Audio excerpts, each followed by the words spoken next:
છેલ્લા લગભગ 15 દિવસથી સરહદ ઉપરની પરિસ્થિતિને ધ્યાને લઈને તથા ભારત અને પાકિસ્તાન વચ્ચે યુદ્ધની પરિસ્થિતિને ધ્યાને લઈને જામનગર જ્યારે સરહદી જિલ્લો છે, સંરક્ષણની રીતે વ્યૂહાત્મક જિલ્લો છે, ત્યારે જામનગર જિલ્લા પ્રશાસન અને સિવિલ ડિફેન્સ દ્વારા જામનગરના નાગરિકોને, ખાસ કરીને યુવાનોને સિવિલ ડિફેન્સની તાલીમ અત્યારના સમયમાં ખૂબ સઘન રીતે આપવામાં આવી રહી છે.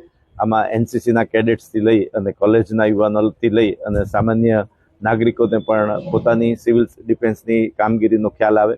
યુદ્ધ સમયની જો પરિસ્થિતિ ઉપસ્થિત થાય કે આપતકાલીન પરિસ્થિતિ ઉપસ્થિત થાય તો પોતાની સુરક્ષા કરવાની, પોતાની બચાવ કરવાની અને સિવિલિયનને વધારે મદદ કરવાની જે પ્રવૃત્તિઓ છે એને અંગેની સઘન તાલીમ અને માર્ગદર્શન જામનગર જિલ્લા વહીવટીતંત્ર દ્વારા આપવામાં આવી રહ્યું છે.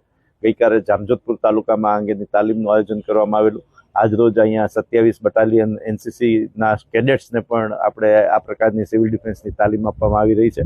આમાં બચાવ, રેસ્ક્યુ, પ્રાથમિક સારવાર અને અગ્નિશમન જેવી કામગીરીનો પણ સમાવેશ થાય છે. આવતીકાલે કાલાવાડ ખાતે પણ આ તાલીમ આપવામાં આવવાની છે.